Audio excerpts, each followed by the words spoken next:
Yo, people, welcome back to another episode of Hot Takes with Papez. You see the boy. I've got a very special guest with me today. Yes, bro, thanks for coming. Please let the people know your name and what you do. Yeah, my name is Jay, also known as vsop, also known as I'm Broke Baby. I make personal finance content, money making content, and I run a dance company called Sturdy Off. Yes, big, wicked. Can't lie, I had to bring out the business attire today for this episode still, bro. I appreciate it. Yeah, bro, I'm trying to lock in still. Can't lie to you, yeah. So let's get into that a bit. I don't want to miss out anything like the Sturdy Off, the dance agency. I don't want to miss out on that. I don't want to definitely miss out on the financial literacy. So let's just get into like where this all originated from, where this started basically. Started from school. I left school to do an apprenticeship, Okay. and that was like my first experience making like consistent real money. So from then, I was looking at ways to manage my money, investments I could make, and just talking to people at work. I was with a lot of older people while I was doing an apprenticeship. So them telling me about property, them telling me about credit cards.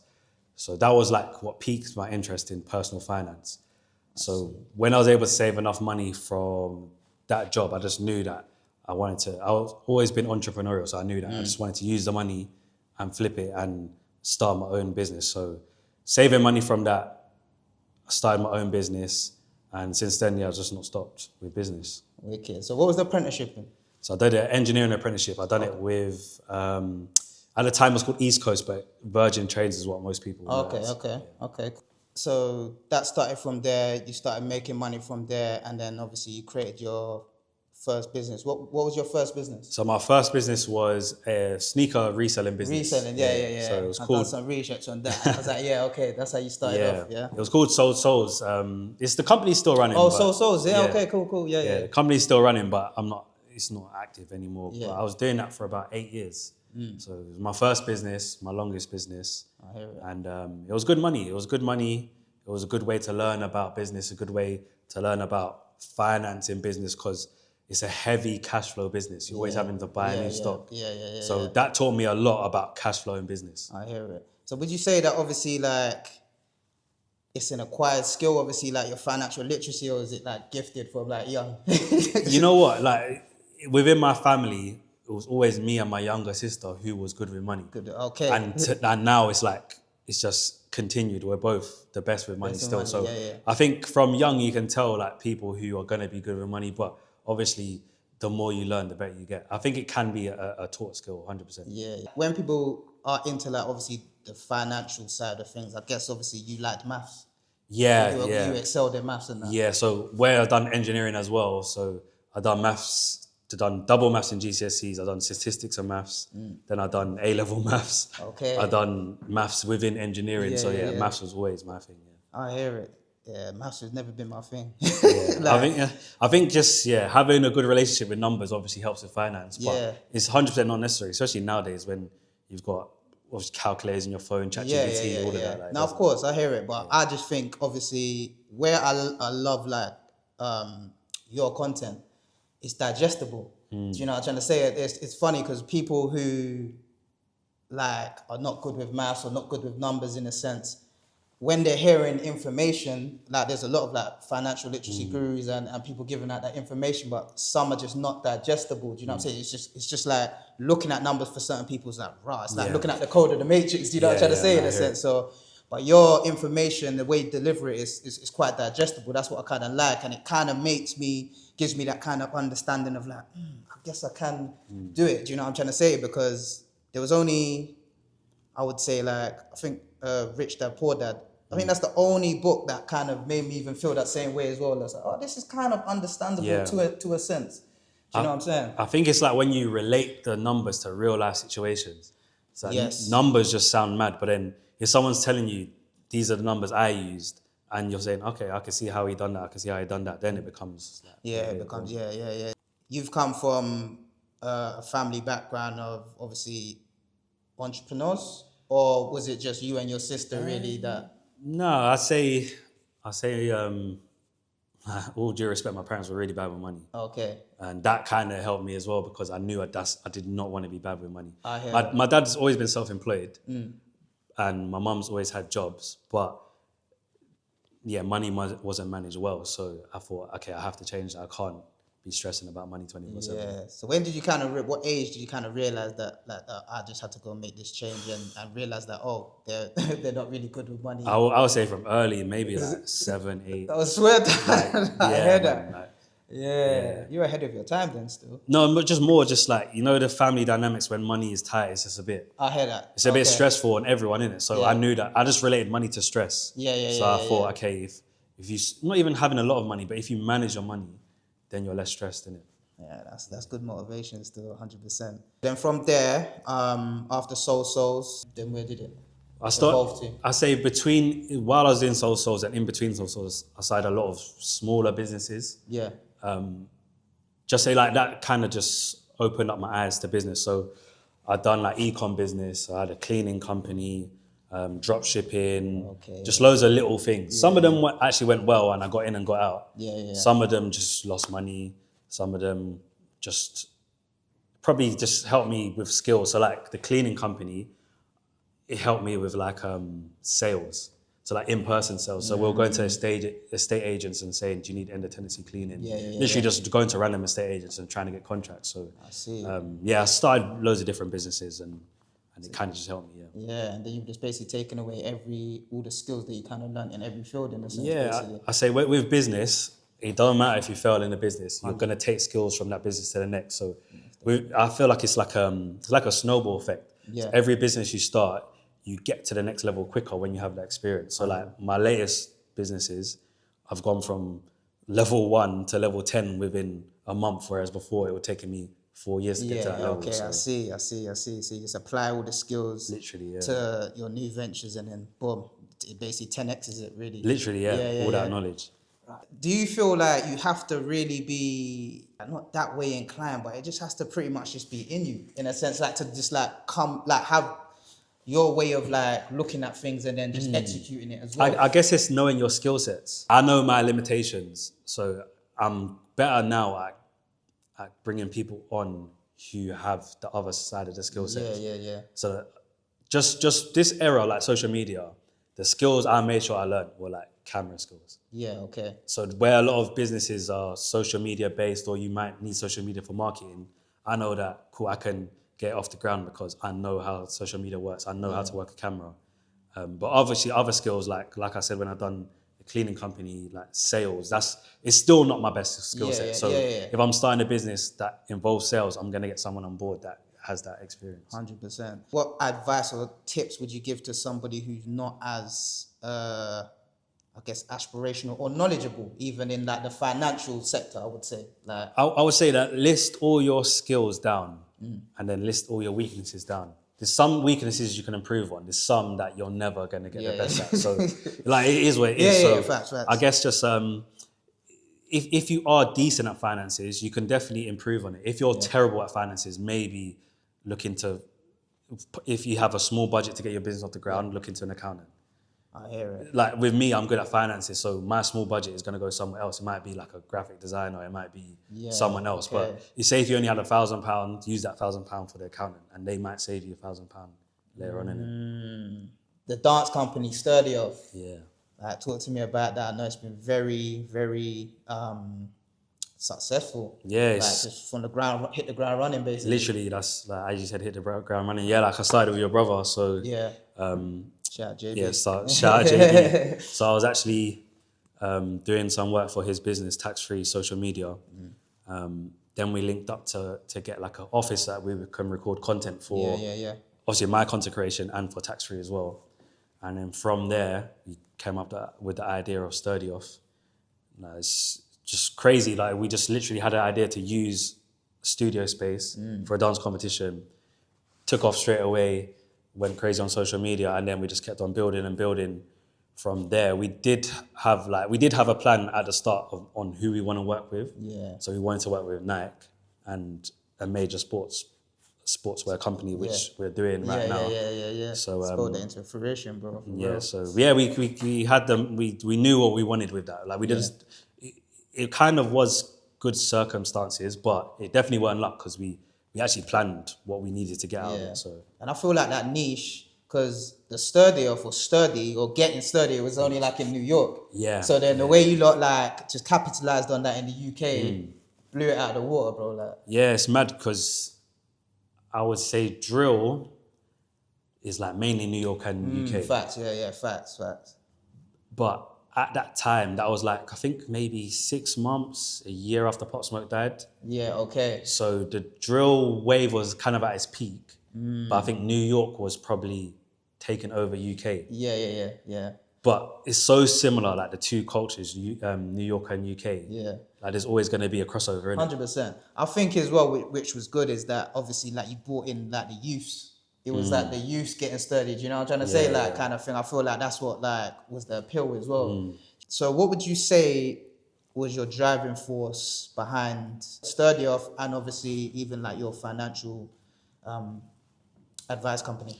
You know what? I say they both have the same like ethos behind it. I want to do jobs or work that helps other people. Yeah. Because like obviously there's going to be times in business where you make no money. Or you might even lose money. There might be months where you're down, but if you have a strong driving force behind it, so Sturdy Off, obviously we work with kids, we get them in ad campaigns, we get them into dance, we get them exposure through the dance competition. Same with my financial content. If it gets 10 views and it helps one person, then 100%. then I've done the right thing. So both of them align with like my core ethos of helping people. Nah, I love that, bro.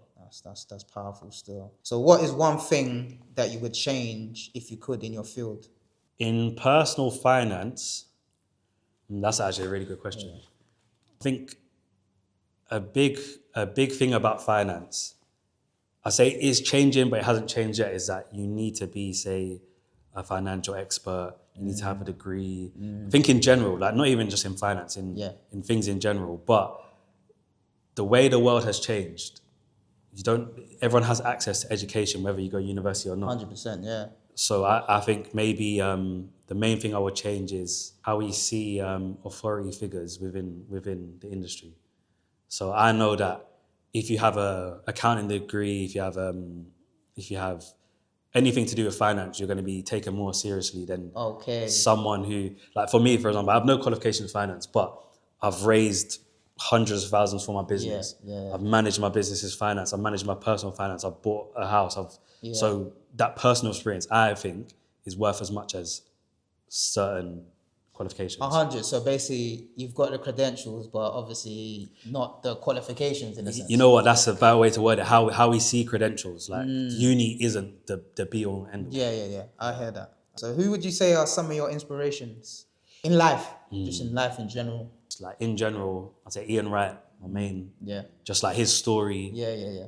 How relatable he is. Like being able to. I just remember being able to turn on the TV, and when he was on like, was he on CBBC innit? Yeah. And he was on like all them cooking shows, and just seeing someone who looked like they could be your dad or your uncle, and knowing like he's on TV. He's on TV. Facts. He's just like a very likable person. So 100%. I say Ian Wright, just on and off the field. Yeah. The person who got me into personal finance, like content-wise, is Gary Vee. Oh, okay, yeah. So I don't really watch his content as much, but just like there was a period where he like inspired me like business-wise. And just like motivation. Yeah. And so there was a guy I actually used to work with. His name was Robin, just a normal guy. And at lunchtimes I used to talk about him with him about like what he's doing. So he used to just buy rental properties. Okay. So his goal was like to buy a new rental property every year. And he had like 13, 14 rental properties and he's still doing a 9 to 5. So like just seeing someone like that, he didn't care about clothes, didn't care about, he used to drive just an old car, but he was just building something for him and his family. So he's another person that along the journey, I hear it. So just to go back, because you threw in there like you bought your house and that. You know, I'm trying to say like loosely just threw that in there. Like, so touch on that, bro. Like when did that happen and how was that process? And congrats on that as well, bro. Yeah, I appreciate it. Yeah, bro. Yeah, so people need to know. I think just growing up that was like the epitome of having a stable financial basis, having a house. Yeah, facts. So before I even knew that I wanted to build businesses or whatnot, I just knew I had to get a house first. And I don't think if I'd done it all over again, I might not do the same process. because there's different things you can invest in. But Yeah. I just set myself a savings goal as soon as I got my apprenticeship of how much I needed to save. I looked at an area which was up and coming. So I bought along the Elizabeth line before it was built. So it was Take notes. yeah. Take notes. Yeah, so it was way cheaper, and obviously it's Blueprint. gone up a lot in price. Yeah. So I wanted something that I can appreciate. I wanted obviously just an area I was familiar with, and luckily, well not luckily, I was earning like really good money. So Yeah. I didn't. It's from your apprenticeship and your and your businesses as my well. apprenticeship, my business. I had another. I used to work at Arsenal. Yeah. I was just hustling. You're just grinding. I was hustling, so I didn't have to sacrifice to save. I think that's what hurts people a lot, like the sacrifice. I would say, Hey. I know, you know, it sounds like magic, but just earn more money. I hear it. And not like get a better job, do Uber, do a weekend job, There's things to do. There's always things to do. Yeah, So I hear it. my thing was just earn more money to get the house. Wicked, bro. So do you think that's another reason why I like your content as well? Because you're very like, people will call it cutthroat. I just call it, you're just being real. Yeah, straight up. Straight Yeah, up yeah, and down, yeah. like, bro, go and do more. Yeah, do do more. more, yeah. Do you think, a lot of people are just like making excuses as to why they can't do things? Or do you actually think it's like the societal strain? Yeah, I don't think it's as simple as people are making excuses. Yeah. Like, there's a lot of pressure. There is. There's a lot of pressure, like different factors, mental health, generational trauma, whatnot. Like, there's a lot of things that will affect Attributes people. to all of that, yeah. But if you're clear about your goal, Yeah. then I think you'll make it happen. Yeah, nothing can stop you, to be honest. Especially when you're younger. Like now, I would say I don't work as much. I still work a lot, but like I enjoy a lot of the things I do. You've done your due diligence in a sense. Yeah. But like the doing night shifts, the doing weekends, I've done all that now. Yeah. Like I've built up enough of a foundation where I'm getting paid for my knowledge rather than my time. Nah, wicked, bro. Yeah. But when you're starting out, you're getting paid for your time, innit? 100%. You just gotta be willing to sacrifice like 5 years of your time to get to where you need to get, and then you can start going into different ways of getting paid. That's it. Yeah. I just personally think, bro, like it's the knowledge or the lack of the knowledge in a sense. It's better now because we've got people like you. We've got loads of people that are like people that inspired you, people that inspired me. Yeah. Like we've got a lot of like, platforms that we can kind of go to for this information. But then again, it's like in school where there's certain people that, like me, I take in information a lot differently. Like I'm saying I'm quite bad with maths. Obviously, back in the day when I was hustling, that's what made me realize that, oh wait, like I understood maths a lot more and numbers a lot more because it was in a different like environment, Context, different context. So that's probably what it is as well. Again, because it scares me, bro. Like as well, like I read a lot of books. I watch a lot of things to try and understand, bro. But sometimes it gets to a point where it's just like in and out. Do you know what I'm trying to say? But that's why I was, bigging up your content because it, like I said, it's quite digestible. It's not too hard to grasp in a sense. And I'm glad I know you because then now I can obviously on camera, obviously we can drop game, and then off camera I could be like, all right, bro, when it's that time, like, bro, I've got this, so I'm looking to do this. You know what I'm trying to say? Lead me in the right direction. Do you know what I'm saying? But what you're doing is definitely powerful, like for just the people, yourself, and everything, and family as well. Do you know what I mean? You talk as well a lot about like different cultures and how we like navigate money and living and I do think like definitely in like the Caribbean and African households, it's a lot different to like other ethnicities. Yeah, in a sense, like so it's quite sad because obviously there'll be situations where we've probably all been through, whether it's with us or people that we know, all from like the same background, same culture, or whatever not. And it's like, like the house we all grew up in, once that person passes, that house is gone. Yeah. Do you know what I'm trying to say? Like the family house is gone and this is gone, and it's all because it's like, we're like, no one decided to pattern. And we blame, or we try to shift blame. But again, it's back down to that knowledge, not knowing, or not knowing better. But you know what? It's definitely a hot topic right now. It's a hot topic, and this is hot takes. Literally. It's a sensitive topic, a hot topic. But I'll just speak on the Caribbean community because that's where I'm from. So if you look back here, our grandparents, the first generation Caribbeans here, a lot of them bought their houses, and then there was the next generation that didn't. So we have to think, why is that? Why is that? Yep. Why is that they didn't? And now we're in a position where, like you said, when the head of the family dies, it's normally council house and whatnot. We can't get that passed down. 100, yeah. So we have to address that. Like we have to look for accountability within our own community. So like before right to buy ended, I was a big advocate for right to buy. So I was telling everyone, right to buy, pitch in. You could do 4 people on application, pitch in with your sister, your brother, whatnot. Just get your family home. Once you own one home in your family, then you can split up and do your own thing after that. But obviously, right to buy is ended now, isn't it? Okay. So I think that's gonna affect a lot of people. That there might be a whole generation of people that they've never had a family, a home within, owned within their family. So I think it's something we have to address. It's something we definitely have to address, business-wise, ownership-wise, mentality-wise, even just... I agree on the mentality wise. Yeah, I think a lot of Caribbean people, they're stubborn. 100%. I was gonna get to that. Like you can't tell your mum, your auntie that this is the best way to do something. They won't hear it. Yeah, facts. And the funniest thing is that, especially with like our parents and that generation, it's like they're embarrassed about a lot of things that we wouldn't be embarrassed to be like to hold accountability. Like I don't know that, or I'm not knowledgeable on that. They'll be embarrassed to be on that, so they'll come on some angry flex or dismissive flex instead. But that's got to cut, because at the end of the day, it's like it's real out here, to be honest. You know what I'm saying? Even like when it comes down to like, you know, it's a morbid subject, but burying our loved ones, bro, and they're not even having money to bury our loved ones, or no one leaving nothing behind. Like no life insurance policy. You know what I'm trying to say, nothing, bro? Like, no or sometimes it's like when that happens, that's when everyone wants to jump and be like, oh, we need to, but it's like it's never too late. But yeah, it's never too late.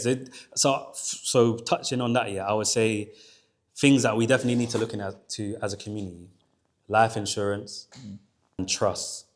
So if you don't know what a trust is, so you probably, everyone knows what a will is. It's like writing down what assets you have and who it goes to. Yeah. But over a certain amount of money, that's liable to inheritance tax. Okay. But a trust is not liable to inheritance tax. And it only costs about £450 to set up a trust. Okay. Which, when I first heard about trust, I'm thinking, oh, that's what the Queen has. The Queen's trust, the King's trust, whatnot. But that's something that everyone needs to look into, is a trust. So if you have a family home, I can't remember the exact amount. I think it's like around 400,000. Anything over that is liable to inheritance tax. But in London, for your family home, if you lived in Brixton, whatever, and you have a family home, that's what, 800, 900,000. So a lot of that is going to be liable to inheritance tax. And if it's not in the trust, then obviously that wealth is not going to be all the way passed down to the next generation. I say, looking into trust and life insurance, 100%. So do you think we're in trouble as a like generation, for the generations that are coming up? I think our generation, we're aware enough now. Yeah, we are. We're aware enough. Yeah. I think for our parents' generation, it's never too late. Like it's never too late. But as a 30-year-old, and at 30, 40, however old you are, you've probably given up on getting a family inheritance. I know I'm not getting. I'm not. So I'm concentrating on how can I build for my family. So I'm not worried about, I need 50 grand from my parents to get a deposit. Like that's already passed. But I'm thinking, okay, by the time my child is 18, how am I going to set up 50 grand for them so they can get their deposit? Yeah. So it's never too late. Obviously, if you've got parents, aunties, uncles, whatnot, and you can get through to them and say, look, you got a house, put in a trust. Yeah. You've got this asset, put in a trust. Like definitely do it. But I think our generation need to be proactive and say, okay, this is what we need to do for our next generation as well. I agree. What is one trend that you would get rid of if you could? I say the trend of straight away. Obviously I'm big into like personal finance. The trend of showing more wealth than you have. I guess it's been around for a minute. No, but But like, especially with the younger generation now, like when I was 17, 18, we was going to Ayia Napa, going to Magaluf, £200 all-inclusive holidays. But these men want to go Dubai, they want to go Marbella, they're doing all the weekends. Have fun while you're young, but if you're putting yourself into debt to do that, I say the trend of just trying to show more than you have, let's just stop that. Nah, 100, I agree with that. It's so funny because the episode that I done just before this one, he literally touched on the same thing. Like he was basically pretty much saying like, like you're seeing all these youths, they're going college and school and stuff, but they got on Moncler, they got on Dior shoes. You're thinking, wow, that it can't really possibly be real. Yeah, Do you know what I'm trying to say? Like, because then technically you wouldn't really be going college and all of that. Like, do you know what I'm trying to say? But definitely something that needs to. It's funny. I feel like every generation it scales up. So like our generation, if you came to school with Ralph Lauren, you're good. And Ralph Lauren was like £50 for a polo. Nah, facts though. But now you have to have Moncler, which is two bags for a jacket. It's like the scale is just different. Trust I was even getting fake Ralph Lauren back then. No, facts. Going Wembley Market. Yeah, Wembley. No, facts, bro. It was like £5 or like 3 for 15 or 3 for 10 or even something. the Air Forces are that. Everything was them exclusive colours. You're thinking, this is exclusive, but really, you know what I'm saying? Yeah. Hot take for you. Selective outrage. What do you, what's your take on that in like, society right now? Because I do feel like that. Yeah, there is a lot of selective outrage. Yeah. And I think the outrage differs between men and women. So touch on that, bro. Obviously, I don't even want to mention the situations, but there's been a few situations within, say, the London culture, whatever, that have happened, and the reaction has been different for men and women. Like more energy to... More energy, yeah. So it's a touchy subject, but... I feel like people are way more biased just because to people that they like or admire. Like, do you know what I'm saying? So, just an example, because you like somebody... or you look up to them, or you have people have these like celeb things where it's like like I don't even know what you want to call it. Like they just love off celebs to the point where they technically can't do no wrong. And we all probably have a little bit of that in us, like we're a little biased to like. Do you know what I'm saying? But not to the point of like stupidity where it's like, bro, like you're losing yourself as a human in a sense due to like your views on a celebrity or somebody that you just admire so much that you can't go and see like the right or the wrong in what they're doing in a sense. Do you know what I mean? I guess that sometimes boils down to that, the selective outrage as well. Yeah, so there's someone who had a car incident, and there was a lot of selective outrage. That really annoyed me, I can't lie to you, like, because I'm a very like self-aware person. This was just like a normal person. I know like the tables would have turned. They wouldn't be the same kind of commentary, the same direction, the same energy. My opinion on that is some people are like, they're too thirsty to get their opinion out there. Like wait till things settle down and people grieve and there's a real situation going on. Like you don't have to say your opinion on it. No one asked for your opinion. Yeah, 100. Like we know the fact. The fact is they're in the wrong. Yeah. The fact is a family that's affected by it. It's 2 families affected by it. We all know that. You don't need to give your opinion to the masses on that, especially if you have a platform. I think with selective outrage, I think it's the people with the platform that need to be more wary of what they say, because I wouldn't say obviously I got a decent following, but I'm not saying people like are waiting for me to say something. But if I picked every subject to say something on, it's going to get traction just because I have some sort of platform. No, factual. And you don't need to speak on everything. Not everything needs your input. If it's something that's happening within my niche and I think what I say can benefit someone, then but if I make football content, now all of a sudden I'm talking about a rapper. Because it's in the press right now. And there's good clout and bad clout, and obviously the good clout would be like, that's in your niche, I'm going to talk about this because it benefits. That's the thing, you're saying if it benefits someone. If you're a leader within that space, then fair enough. Okay, cool. So say the platforms that are like, and I'm not even trying to get into this clout stuff. They've got that gossip platforms. That's their thing, so...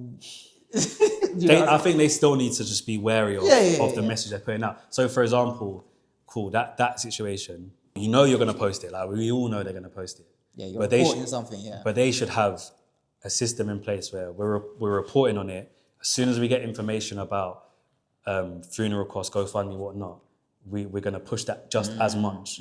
Like there's certain platforms that will post in fake links, not even doing their checks. But you've probably read all the court documents. But you couldn't read. You couldn't do your research on the GoFundMe. I understand that. So like it's taking as much accountability when you're reporting the negative and the positive.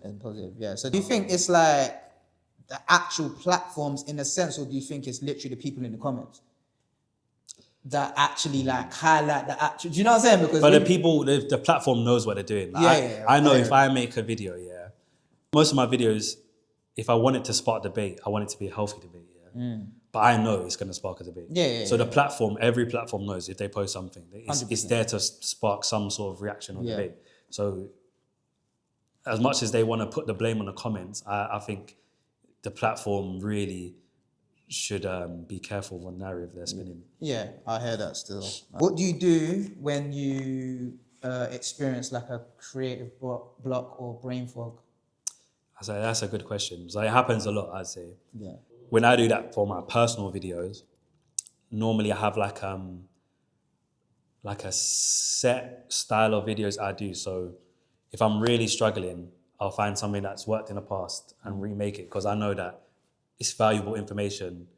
If it's posted a year ago, there's going to be someone this year who ain't seen it. So I'll go back and remake old stuff until that fog. yeah, or I'll make a video that I know is going to be popular, and then I'll use the comments and like what's trending in the comments to form my next video. Like for example, I've done a video about the say ownership between Asian and Caribbean households. Yeah.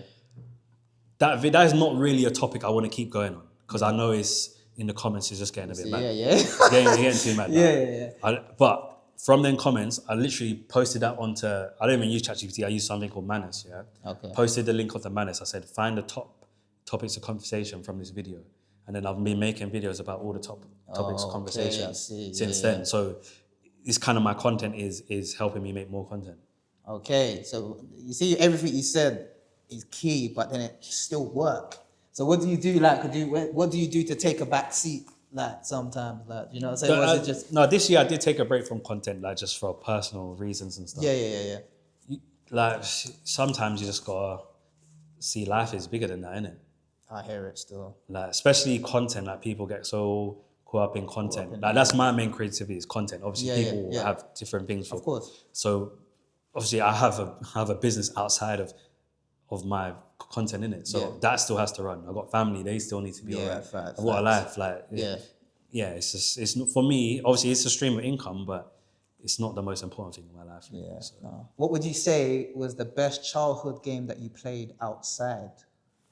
Ooh. There's a few. Runouts was good. Runouts is just, Runouts, Wembley. What's Wembley? People used to call it doubles. Like Wembley doubles, knockouts. Was that football? Yeah, football, yeah. I've different different places, names, different names. We used to call it Wembley. Okay. It was like headers and volleys. You know that one? Okay, yeah. Or 60 seconds as well. 60 seconds, yeah. Bulldog was alright before they banned it. Yeah. Why did they ban that? I think it's like people were charging into it. Literally. Yeah, no, there was a few. There was a few good games still. Yeah, no, I hear I'll say runouts though. Runouts was runouts a sly is probably one, especially in like a big park. 100%. That was probably the best. Like we used to do that like around the whole neighborhood in a sense, bro. You know what I'm saying? Like you just got a basin and bro, everyone's just dipping out. It's sick still. Hot take for you. You put cereal in the bowl first or the milk? You know what? I don't even eat cereal, but I'll put the cereal in first. You put the cereal in first, I feel like that's the normal thing to do, but obviously, you know. I hear the milk first though, because then you can measure how much milk you're putting in it. I feel like you can not only, but I feel like you measure it when when obviously But then I'll ask you the same thing for like tea, or like do you put like because some people put like the water first, then the milk. I'll put the milk after. I'll put the milk first. First, yeah. But then they're saying that the tea won't be boiling. Like you're not getting all the tea out. Yeah, see. So hot take. People in the comments, let me know what you lot think of that, because are introverts more interesting than extroverts? Do you think? I would say I'm introverted, but I don't know if more interesting. That's a good question. I guess both people have their pros. I say introverts is harder to get in the information, which makes them seem more interesting. But they might not actually be. They might not actually be interesting, It gives them a little mysticism. Yeah, it gives them like an illusion that they're interesting. Yeah, facts. Don't get me wrong, extroverts, obviously they're out there, they're in your face, they're bubbly, they're social butterflies. But then introverts, obviously like you say, you don't know what to expect from them, but then they do become, some of them do shock you. Yeah, but then saying that extroverts probably get themselves more stories and things they can talk about, because because they're so bubbly, they get themselves in more situations. Yeah, I heard that. So maybe they got me. Yeah, that's a good take still. Before we leave, bro, just leave the world with a message. So my main message right now is personal finance. I think we're in like a lot of, obviously we're in a... Money-based, just a society where you need money to survive right now. Like you actually need money to survive and there's no way around that. So my main message to people would be to sort out your credit. That's an important one. I know it doesn't sound as important, but sort out your credit. How do you do that though? First of all, you need to sign up to like a credit reporting site. So like Experian, Credit Karma, they're all free. Yeah. And then it will tell you your credit score. It will tell you what things you need to improve.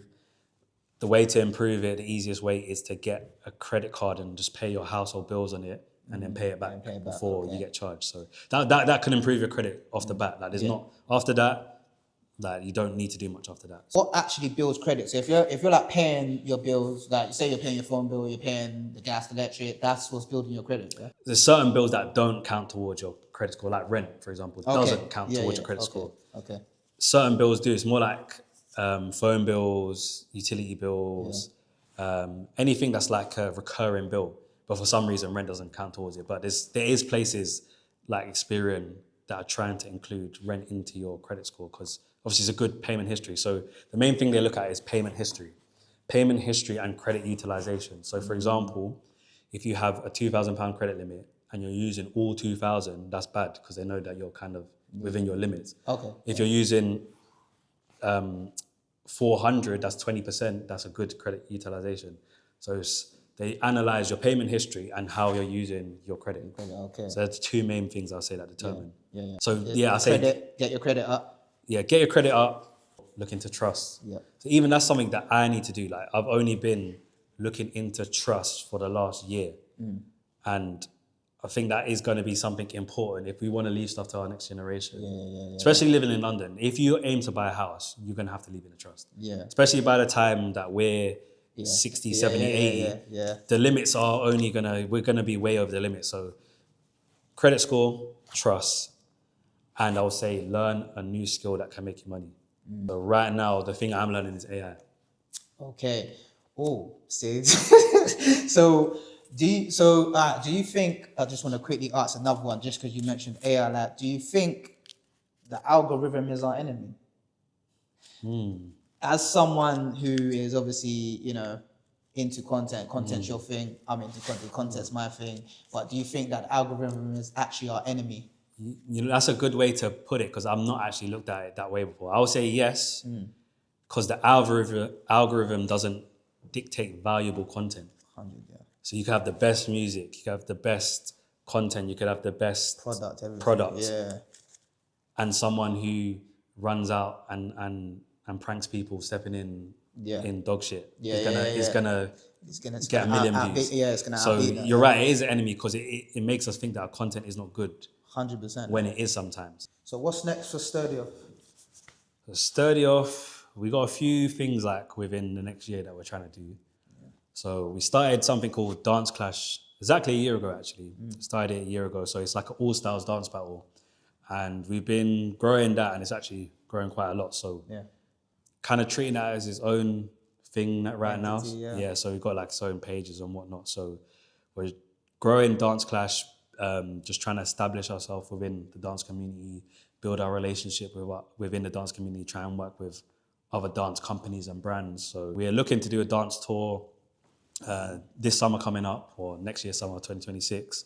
So in the process of trying to apply for funding and whatnot and get venues. So that will be something big if we're able to do that next year. Yeah. And just in general, with Sturdy Off, so Sturdy Off itself is like a dance trend. But we see it as something, we see more longevity in it. So you see like Light Feet, you got Crumping, you've got B-Boy, they all started somewhere in it. They all started in the streets, they started as a trend or whatnot, and then they established themselves within the dance community. Just keep Sturdy going. There's more countries that are getting involved in Sturdy now, like it's big in Brazil, it's big in certain parts of Africa. So we're just growing the Sturdy brand in general, keeping that going. And we got a few things in the immediate future, but long term, just keep Sturdy going. Yeah, wicked. That's good, man. I'm looking forward to that, man, because obviously Sturdy Off is taking you lot around the world already. You know what I'm saying? You and the young lot and the team, which is just amazing, man. Based on that, talking about Sturdy Off and dancing, like, what's your top 3 dance movie? See, I'm not really big into dance in general. Like, I know I have a dance company, but like, I wouldn't watch dance movies. Yeah, I hear it. But the one, like, this childhood favorite has to be You Got Served. Yeah, has to be. has Like, to be You Got not even for dance, just a movie in general. Yeah. But like, that's one film where I might have been in my bedroom doing some of the moves. Of course, bro. That's one film, yeah. That's the only film. Trust me. That's the only film. Yeah. But yeah, it has to be You Got Served. But you know what, actually, I'll say, not even dance movies. I say, yeah, You Got Served is my number one dance movie. But I say watching Chris Brown, when I was younger. Yeah. Chris Brown, Brown's crazy, bro. Like Chris Brown, like just, as a dancer, that's like one person. Even I went to see his show in Abu Dhabi. I swear. And he was just dancing non-stop for 2 hours. Yeah, see, it's crazy. I would say, even from what you said, I'll say like, watching Michael Jackson back in the day, bro. Crazy. Like, I don't think even man like appreciated it that much until a bit later on, like how mad it was, bro. Like, it was crazy. When, say, we were growing up, the whole thing about Michael Jackson was the whole scandals and whatnot. That overshadowed how good he was, Yeah. Like, man couldn't take him seriously because of what was going on. But then when I was actually deep in it, he was just crazy. Bro, crazy with it, Some of the things he was doing, like, bro, crazy. My man will walk in and women are fainting, bro. Are you crazy? Like, are you crazy? Like, do you know how much aura? People want to talk about aura farming. Do you know how much aura that is? Man walks in, he's like the original. Bro. Come, bro. And that's the thing as well. Like, with all of the controversy, bro. Again, it's like what we were talking about like when you actually like someone or whatever. Not there's certain things you be like, I'm not believing it or whatever. I'm not following that narrative. That pretty much happened with MJ. He was that big, bro. Yeah, he was that big. Mega star, bro. And just the bangers. The dancing's crazy, bro.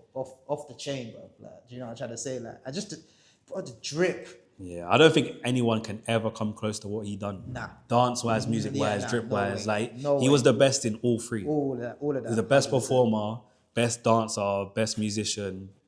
1000%, bro. Like, king, bro. That was like, for real, do you know what I'm trying to say? But again, the controversy did tarnish in certain areas, but I don't think it fully tarnished. It can never tarnish. Nah. But I don't think people he don't get the respect he should with the younger generation. The older generation, like, he's the king to them. Yeah, facts. But like, if you ask this generation of kids, I don't think they'll get it. They won't get it like that. No, 100%, bro. An amazing chat, bro. Thank you for coming on, man. Seriously. Yeah, no, I appreciate it. It was a good conversation. Yeah, man. 100%. This is Hot Takes with Papez. We out.